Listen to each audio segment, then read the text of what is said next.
Hi everyone, it's Rita from Miss Rita to the Rescue. How are you today? We are just moving right along with our Halloween crafting, and I know that I tend to focus on paper, so I hope you will indulge me a little bit while I show you this really fun, and it's like this galvanized, it actually makes a noise because it's like a stand here. But this great little sign that says a witch and her little monsters live here with one handsome devil. And so the handsome devil is my son, M.O., Mo. The monsters are you-know-who, my little corgis that bark all the time. And then I guess that makes me this. Anyway, I wanted to show you this really fun vinyl project that is multicolored. There's orange and red and purple. So there's what, 4 colors. I wanted to show you how I put this together so that you can understand how to do these multicolor projects. So if you stay with me today, I'm going to show you just how to do that. Okay, so to complete this project, the way that I look at these multicolor projects is I look at them in terms of the colors, and I see the one that has the most color. So in this particular case, most of the wording is done in one main color. So I will do the entire design and cut it out with that base color. And then I come back and I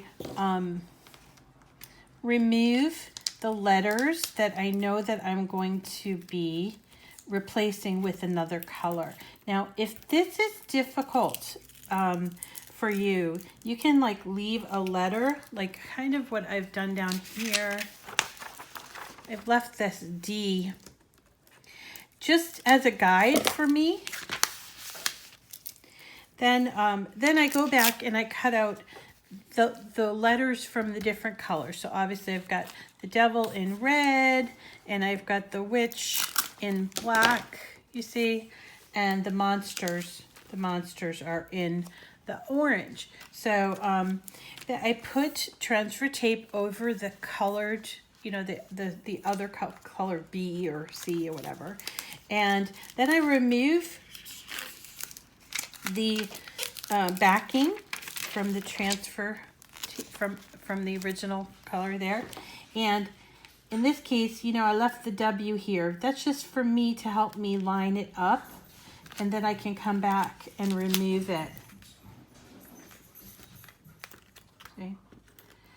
So I'm removing the W. I just kept it on there for my guide so I can kind of eyeball it and then lay it down. Now you're not going to remove the transfer tape completely just yet.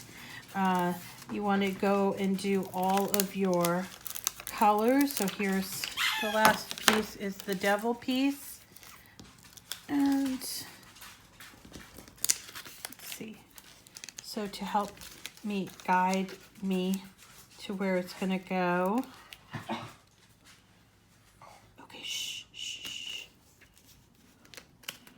And then I can come out and take this D away.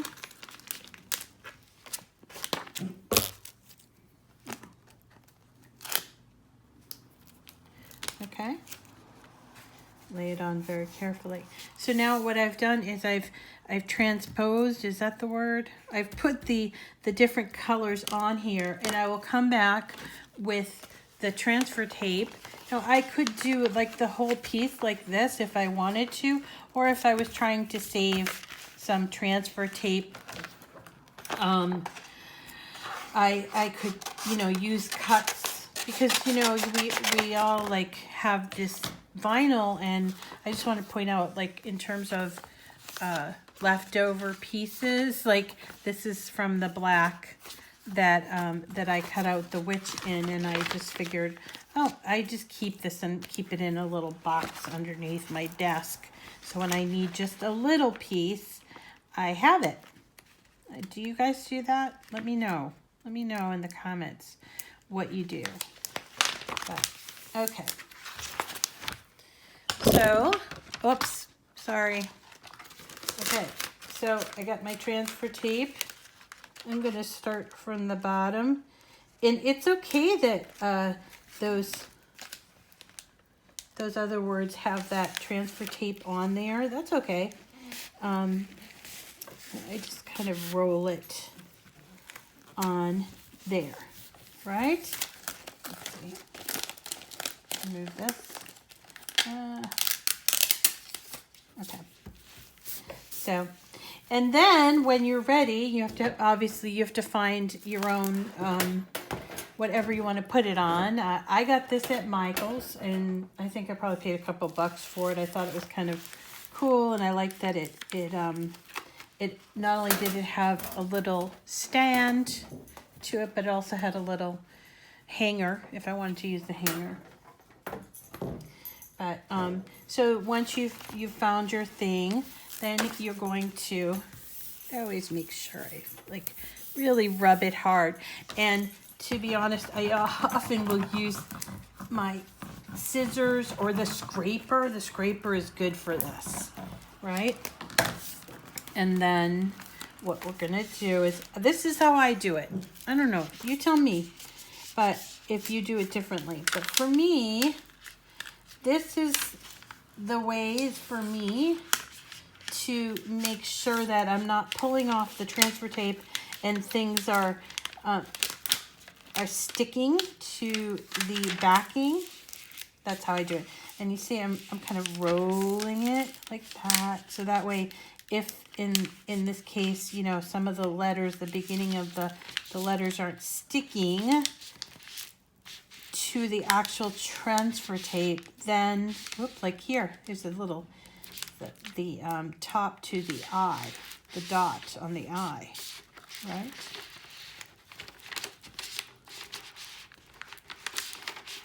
And that is it. I've removed the transfer tape, and now I have my ready to be put onto a substrate or whatever you want to put it on. You know, you can put it on the wall. If you're using removable, you could certainly put it on the wall, or a window. You could put that on, or you can use a piece of wood. Make sure the wood is covered with some kind of paint, because it makes the vinyl sometimes doesn't stick to the wood as well as we'd like it to, right? So, but that's up to you. You got to look for something that you might like to put it on. In this case, I use this. I thought this was perfect, this galvanized metal, but you might find something else. Let me know what you find. And it's that simple. That's how you achieve this is a four colored project. Isn't that great? And really simple, right? I think so.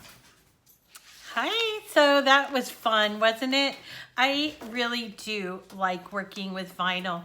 I guess for me, I just sort of pick paper more than I do vinyl, but I know that there is a lot of love out there for vinyl, and this is the kind of project that you could easily whip up with just a little bit of vinyl. This is Cricut vinyl. I do prefer Cricut vinyl. And the reason I do is that I find that the quality is really good. It may not be, and I just want to point this out, it may not be the thickest out there, but I honestly don't know if thickness should be the defining factor to quality of vinyl. My feeling is that I almost kind of want to feel like with the infusible ink, like not feel it or not feel it that much. And the thick vinyl, you can really feel it, but the Cricut vinyl is really thin, and it does adhere very, very well, and it lasts a really, really long time. It's easy to weed. So, you know, as far as I'm concerned, I am not gonna chase down some other vinyl brand when I can buy and use the brand that was designed to use with my Cricut machine. and I would suggest that you do the same, but that's up to you. It's up to you. So thanks so much for coming today. My name is Rita, and this is my channel, Miss Rita to the Rescue. And we're here every day, just about every day, doing all kinds of projects, including Halloween, and we've got some Thanksgiving projects coming. And then, of course, we've got the winter holidays, all the winter holidays. So I do want for you to stay tuned, and you can do that very easily by subscribing to my YouTube channel. So if you haven't done that already, please do that, and get your name into my giveaway, because that's still going on as well. All those details are in the video description, so do look for those the details, the links. If I hadn't mentioned it already, I wanted to point out that these two designs, this one that says "Not Every Witch Lives in Salem," and then this one came from Lori Whitlock from her shop at it's shop.loriwhitlock.com. So thanks for coming today. I hope you make it a great day.